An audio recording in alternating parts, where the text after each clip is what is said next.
That's what firefighters and fire chiefs and fire departments can do, is start preparing themselves for the training and then delivering the training that will provide them the awareness of ballistic vest protection, of threat awareness. They can look at a situation and determine what is and isn't a threat and then what to do about it. Those are the things that we need to be doing a better job of. Enchanted Sky Media.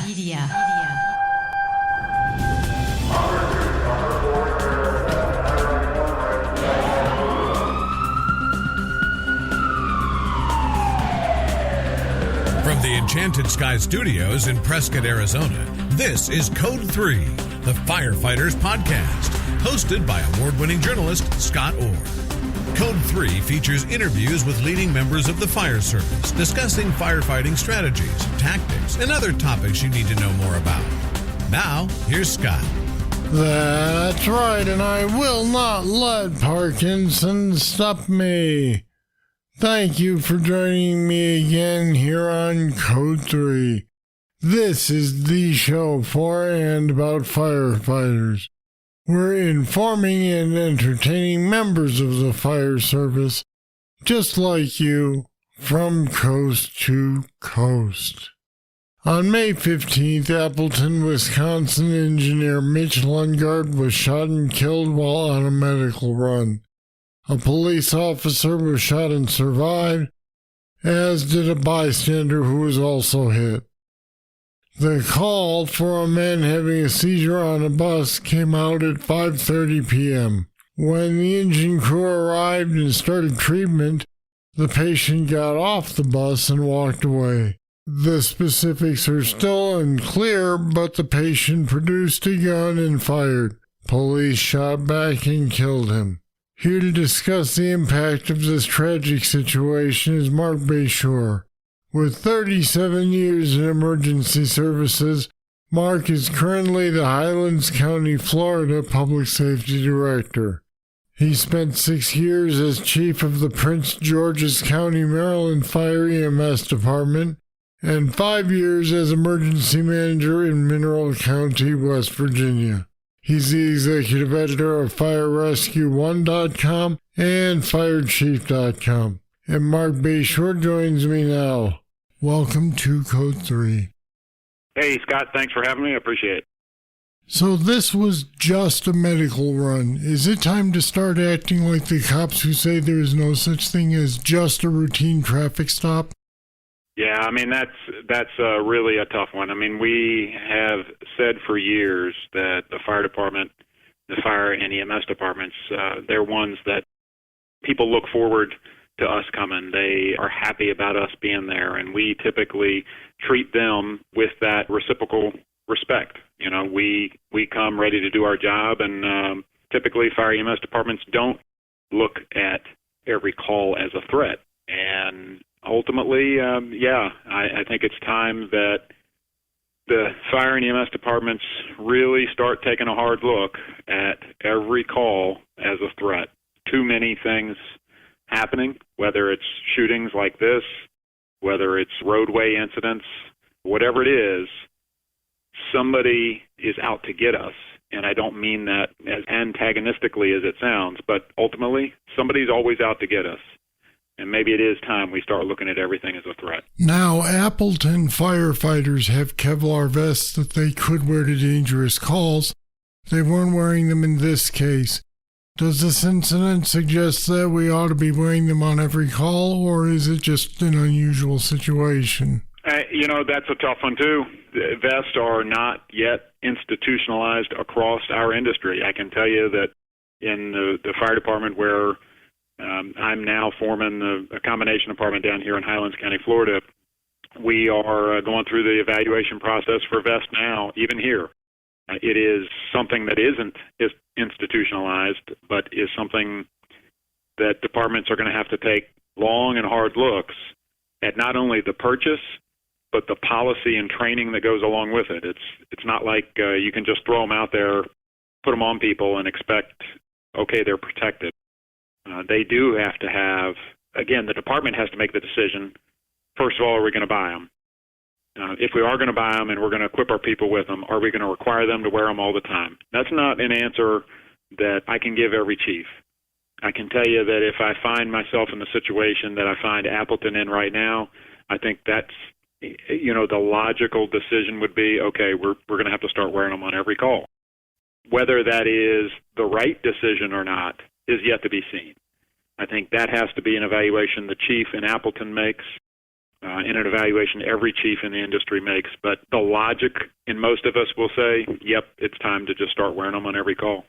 The thing is, if your department hasn't had an incident like this, I can see it sort of like the seatbelt issue, which is, well, sure, I'll wear it every time except this call, and then except for these 2 calls, and then pretty soon you're not wearing them at all because you never needed them. And then that's when this happens. Yep, absolutely. And that's what I'm saying. That's what's driving this thought process in things like this podcast. It's a great opportunity to have the discussion. I'm not going to come out and outright say, yes, it's time we start wearing them on every call, but I do think it's absolutely worth the discussion. I think it's more than just Appleton. You can look back into my own personal experience in Prince George's County, Maryland with Skillet in 2016 when he was on a check on a welfare call, a medical call for check on a welfare, and he was shot and killed. We, at the time, did not have vests for any of our people except our tactical medics, and we began the process of evaluating vests and how they could and should be worn, and before those decisions could all be made, I ended up retiring, and I believe they're still working on that. So it's not just limited to Appleton. It's happening everywhere, and I think it is time to start looking at everything as a threat. It's also time to start making those hard decisions about whether to wear these all the time. I don't think it's a discussion anymore of whether to buy them.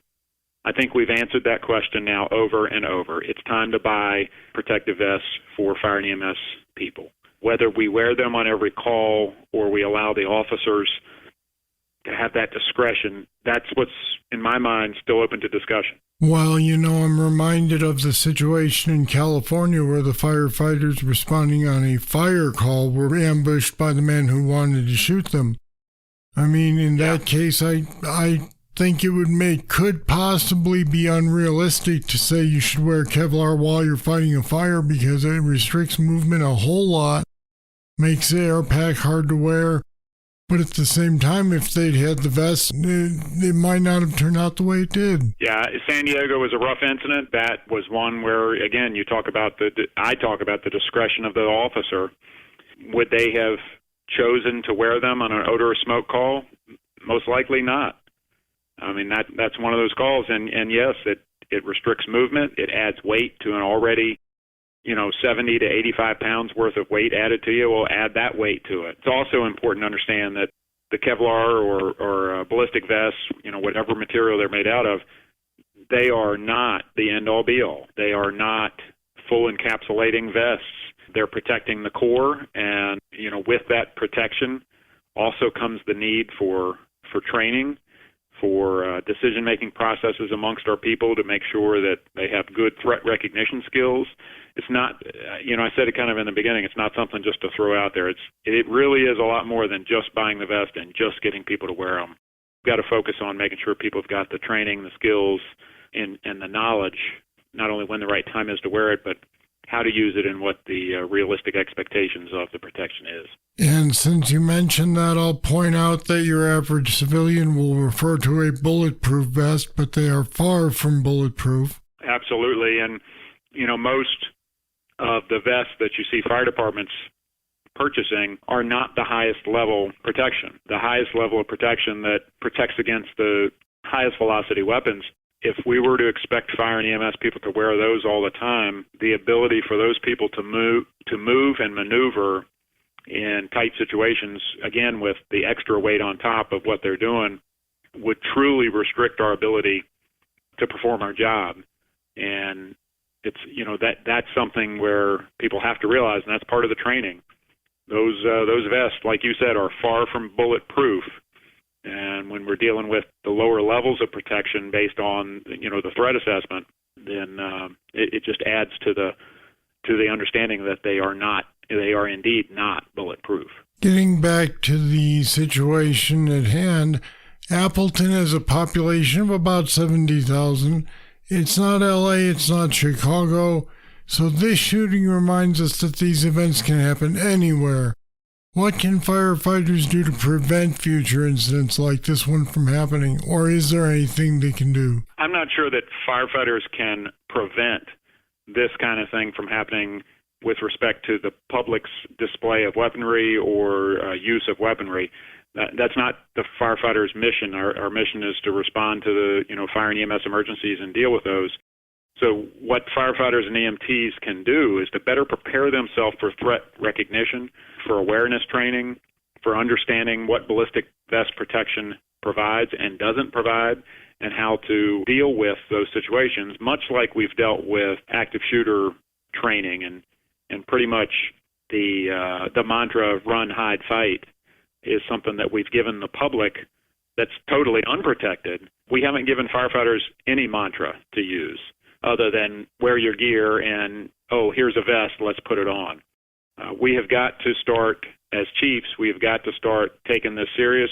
We are currently in Highlands County going through not only the evaluation of the vests, but we are searching out for companies that will come deliver some of the basic ballistic vest training for our fire and EMS people. We don't need necessarily to have SWAT team training for them. We don't need to have that high-level training. We need to have some basic awareness and understanding of what those ballistic vests will and won't do. And that's what firefighters and fire chiefs and fire departments can do more than anything, is start preparing themselves for the training and then delivering the training that will provide them the awareness of ballistic vest protection, of threat awareness. They can look at a situation and determine what is and isn't a threat and then what to do about it. Those are the things that we need to be doing a better job of. We do real good telling firefighters how to recognize a backdraft getting ready to happen or getting ready to see a smoke explosion. We talk to them about reading smoke. We talk to them about looking at roof structures and determining what's getting ready to collapse or not collapse, about when flashover is going to occur. We do lots of great training with fires and those threats, but we do very little threat recognition training with respect to what would typically be considered either law enforcement or investigatory type of events. That's the best thing we can do right now, and make sure that our firefighters are fully aware of their surroundings and in a situation where they can recognize those threats and deal with them appropriately. Given what we know today and what we can do today, would you say that future fatal shootings like this are inevitable, or do you think they could possibly be avoided entirely in some way? I don't know that I'd say they're inevitable. I'm not sure that I can also say they're avoidable. I think absolutely there's more we can do to train our firefighters and EMTs and paramedics in threat recognition and in the more of the tactical fight that they may find themselves in. If we can do that and we can provide them with not only what people talk about active assailant or active shooter training, really two different things about understanding the active shooter and the active threat, but then also responding to it with ballistic protection, responding as part of a rescue task force. If you have that level of training in your community, we've got to make sure that we're training to the level of expectation of the department and the level of preparedness within the community, and then we'll do the best that we can do to avoid these kinds of things. You can look at the incidents in New York, up in the Northeast, several incidents where people lit fires and lured firefighters into situations and began shooting. Those are things until they happen, firefighters are going to be going to fires, and EMTs and paramedics are going to be going to sick people and sick calls. The only way to avoid that type of thing is to send a police officer first into everything and have a police officer verify that the scene's safe before we send firefighters and EMTs in, and that's not a realistic expectation by any means. All right, we'll leave it there. Marc Bashoor, thanks for talking with me today on Code 3. Okay, thank you, Scott. I appreciate it, and everybody wants you to stay smart and stay safe. And we put some more information about dangerous EMS runs on our website at code3podcast.com/danger. Check it out. All right, that's it. That's all for this edition of Code 3. This time we talked about dangerous EMS runs. I'd like to hear what your department has been doing or not doing that might help avoid tragedies like this one. Just email me, scott@code3podcast.com. I'll be reading your comments on a future show. Thank you for listening. I'll be back next time with more, and I hope you'll join me then. I'm Scott Orr, and until then, stay safe. Code 3 is a production of Enchanted Sky Media. To contact us, get more information on today's topic, or subscribe to the podcast, go to code3podcast.com.